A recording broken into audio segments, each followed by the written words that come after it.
In this video, I will show you how you can use a girder truss. This would be a truss that would be designed by a roof truss manufacturing company that you might be able to use. I'd like to say you can use all the time. I'm sure they can design something that will work, but it really does depend upon the design of the building. So in this case here, you could probably do it because you have a small roof. However, in some cases, you might need to install a large structural beam and the girder truss might not work. So for those of you who can use it, or you're just looking for another idea, then let's go ahead and take a look at what we're dealing with. A girder truss is usually 2 or 3 trusses nailed together. And in some cases, you're going to have larger components like a larger rafter or a larger bottom cord. And I wanted to provide you with a design like this. This is probably not what you're going to end up with. However, you could. I'm not an engineer,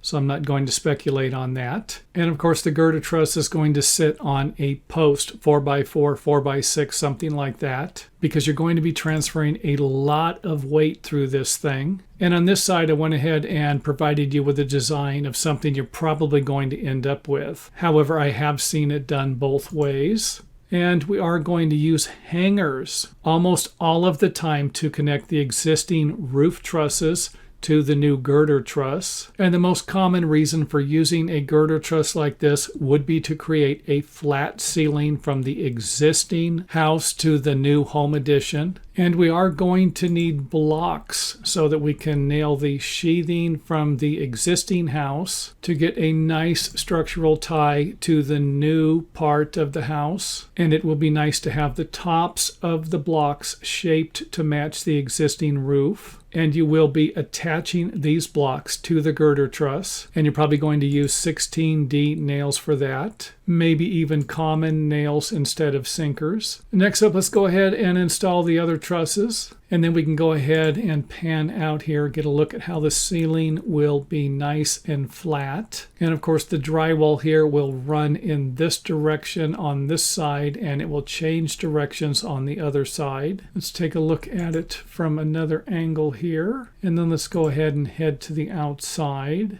Next up, let's go ahead and take a look at how the roof sheathing will be tying into our new shaped blocks. And the sheathing will need to be nailed into the blocking. And you can see here how this is going to provide us with a nice structural connection between the girder truss and the existing house. And hopefully your roof truss company will provide you with some fill trusses that might look something like this. Next up, let's take a look at the inside here from a different angle in hopes of providing some of you viewers with a little more clarity in case you're not 100% sure why in the heck I even made this video. And as always, if you have any questions at all, feel free to leave those in the comment area. In this video, I am going to try and provide you with a few ways that you can install a larger beam for a flush ceiling. And hopefully some of this will make sense. Let's go ahead and take a look at the beam. Here we have a beam. It's a 6x12. You might need a larger beam, might need a smaller beam depending upon the span and the load. So here we have a ECC 6.6, basically an in-column cap, and it's attached to a 6x6 post. And you can see that it is flush with the ceiling. Now I went ahead and it's not uncommon to have rafters, and after you cut it back, so the previous example that I had the beam on this side of the wall.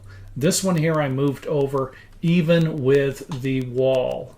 It is even with the wall here. The other beam before was over here, and I'm trying to give you a different idea by drawing it a few different ways here for this. And there's just another one of them. Now I went ahead and installed some type of a block here. It's a shaped block. It's not uncommon to have the rafters.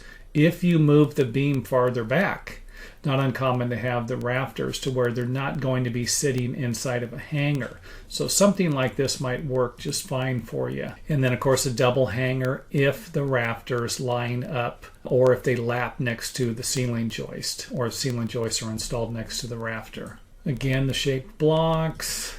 I don't recommend installing a small block like this. Something like this, I think you could put a couple of nails in, maybe 3 nails, something like back here. The hanger will help to tie everything together, but something like this might not work. It might, you drive a nail into something like this and it might split it. And if you leave it in there, it's not going to work very good. The other side, you will need to install some type of a strap to go around. Whether it goes underneath the metal hanger or whether it goes over it, it's going to be sticking out, creating problems for your drywall anyway, especially with these big bolts here. And don't forget, if you're going to install bolts like this, always install the bolts to where they go into an area where the threaded part, when it sticks through. Otherwise, it sticks out here. I've seen them stick out an inch before, and that leaves you with like an 1.5 inch thing that you're not going to be able to fix with a drywall. So keep that in mind also. Now, you are going to come to some spots every once in a while where the regular hanger won't work. You might need to use a top flange hanger like this. So keep that in mind also. There are a few other ways. If you come to a situation where this won't work, feel free to leave a comment in the comment area. I do have one more suggestion that I should have put in this video, but what the heck, I can't put everything in here. So top flange hanger, A35 Tico clips, they might work, but the hanger right here, if you have a situation like this might work just fine. Here's the big problem in case you haven't noticed it yet. You install a flush beam with a ceiling, it's going to be sticking out if it's too big. And this could be a problem. You can see right here that the roof won't work if we leave it like this. We're not just going to be able to build a conventional roof because the dang beam's going to be sticking out. Give you a better idea. And you can't just take and cut the beam. And I say that, but actually an engineer allowed me to do this on a job, and I was shocked. And maybe I'll put the picture in here for my thumbnail picture to give you an idea. I was actually shocked that they let me cut it. I did not cut the beam. They drew it in. We were building a room addition. The beam was sticking out of the roof. I left it out of the roof. There was no way I was going to cut that and have the engineer say, oh, you shouldn't have cut it. So if you have an engineer on the job, make sure you check with them first before you do anything, any modifications to something they have on the plans. So this right here is what you're going to end up with if you install the beam like this. And there are a few things you can do. One of them will be to install larger rafters. Let's just say you have 2x8 rafters. Maybe a 2x12 rafter will solve your problem and give you enough to cover the beam. And I have actually seen people, I know this is shocking, but I've seen people just get metal and put the metal over the beam to leave it like it is, and then roof around it and just paint the metal the color of the roofing. It doesn't look too bad, but if that's not what you're looking for, then maybe a few other things in the video here will help. First up on the list is that you could always move the beam in if it's possible. And again, this would be nice to actually realize during the design phase so that you can pour the footing in the right spot. But instead of having the beam come all the way out, you can actually move it in. And here I actually moved it in. Over there I didn't move it in. I left it where it was. I just put the beam and I don't have any plates in over here. My mistake. Over here we do. The wall comes out and there's the post and the beam with the connector. Another view of it there without the ceiling joist in the way.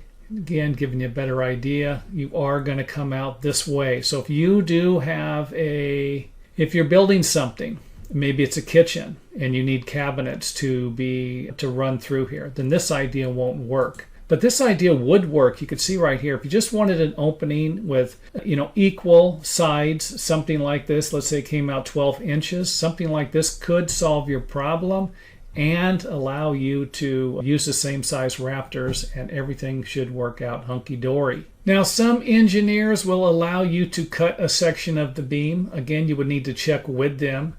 It's real common to allow 1/4 the distance. So if I had an 8-inch board here, 1/4 of that would be 2 inches. I would have 4 2-inch increments.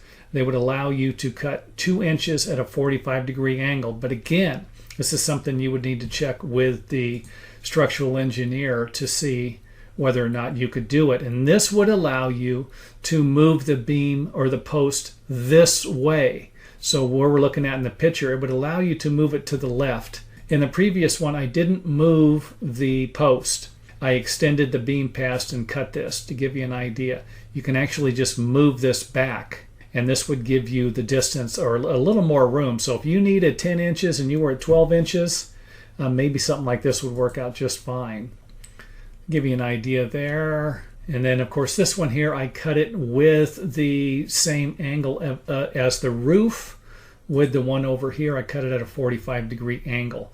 And again, you would need to check with the engineer. You know, if you had, let's say, a 2 and 12 pitch roof, something that was real low, you know, and the engineer wanted a 45-degree angle, then you couldn't shape something that would go all the way over to here. That wouldn't be, you know, a 45-degree angle versus a 15-degree angle kind of a thing might not work or be acceptable with an engineer. So you need to, again, check with them first before you do anything like this. Here's another suggestion. You could actually raise the walls. See if you got a better angle there. You can see that this is the original wall. Maybe it was an 8-foot wall, and you could raise it 4 or 5 inches to blend in with the beam and use the same rafters. This will raise the ceiling and raise the entire roof enough to where you could cover the beams here. The only problem with this is it might create some problems for your fascia board. It's the only problem I could think of.